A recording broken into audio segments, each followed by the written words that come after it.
Le grand journal du soir, la suite Wendy Bouchard avec la préfecture du Pas-de-Calais qui vient d'installer un observatoire de l'agribashing, une mesure souhaitée par le ministre de l'Agriculture Didier Guillaume. Bonsoir Christian Durlin. Bonsoir. Vous êtes le président de la Chambre d'agriculture du Nord-Pas-de-Calais, agriculteur vous-même. On va parler de votre rôle aussi et de celui de l'observatoire sur votre territoire. Vous venez d'entendre notamment quelques nouvelles études sur les pesticides. Je voudrais savoir d'abord, pour que ce soit bien clair pour les auditeurs, ce que vous entendez par le terme d'agribashing, autrement dit dénigrement agricole en meilleur français. Oui, vous l'avez défini vous-même. L'agribashing, ce sont des opérations de dénigrement de la profession, avec différents types d'actions, soit par la communication, soit des actions sur des exploitations ou envers des agriculteurs individuels. Donc c'est une opération assez générale de dénigrement de la profession. Mais où on met le curseur, Christian Durlin ? Parce que je prends l'exemple de mercredi. Il y avait quelques centaines d'agriculteurs qui ont manifesté devant la préfecture de Lille pour protester contre la mise en place de ce qu'on appelle les zones de non-traitement aux pesticides près des habitations. Est-ce qu'on peut considérer que c'est du dénigrement anti-agriculture et agriculteurs à partir du moment où on a une nocivité avérée de ces produits et que c'est aussi une mesure de protection de la population ? Sur ce sujet-là, on a toujours une position assez claire de tout ce qu'on peut faire pour améliorer les systèmes de production en général. Oui. Et sur la problématique particulière de la protection des populations, nous sommes tout à fait d'accord pour avancer et encore améliorer les systèmes de protection des populations en ce qui concerne les pulvérisations de produits phytosanitaires. Ce qu'on dénonce depuis le début, c'est qu'on a fait cette approche de la protection par des notions de distance, alors qu'il y a d'autres moyens également.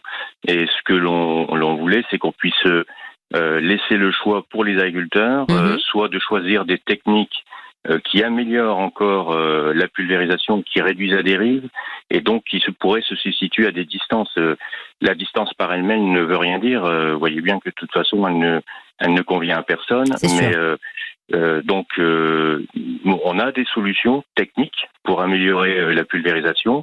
Quelquefois, il y a aussi des dispositifs végétalisés. Une haie peut être aussi efficace qu'une distance, mais tout ça, ça n'est pas reconnu dans les textes de loi. Et ce qu'on voulait, c'est avoir cette reconnaissance réciproque, soit des distances quand il n'y a pas d'autres solutions, mais là où il y a d'autres solutions, de pouvoir les activer et ne pas avoir ces distances de protection des riverains. Ça fait partie des sujets qui font vraiment polémique aujourd'hui et qui créent une distance entre la population et les agriculteurs. Et c'est pour éviter ces raccourcis et ces amalgames que ces observatoires sont mis en place ? Alors, l'observatoire qui est mis en place, c'est d'abord, disons, un genre de réseau de remontée des problèmes qui peut y avoir sur le terrain pour essayer de les traiter au fur et à mesure qu'ils arrivent et de les traiter avec un maximum de conciliation possible. C'est pour ça que c'est un observatoire qui est un peu paritaire ou pluriparti entre la profession, les pouvoirs publics, les forces de l'ordre, mais sur lequel certainement les élus locaux auront aussi un rôle. Ce que vous voulez, c'est quoi ? C'est créer c'est judiciariser un petit peu les griefs, les dénigrements à votre encontre, ou c'est justement pouvoir réconcilier les agriculteurs, leurs pratiques et les citoyens ? Notre volonté, c'est justement de pouvoir recréer du lien. D'ailleurs, c'était tout l'objet des chartes de bon voisinage que l'on voulait déployer sur cette question de la protection des riverains, pour qu'on puisse regarder sur les territoires, les départements ou d'autres territoires, comment on pouvait assurer cette cohabitation qui, de toute façon, est un fait, et d'éviter qu'on rentre dans une réglementation qui ne satisfait personne et qui crée de la crispation. Pour nous, la priorité, c'est de recréer du lien, des dialogues.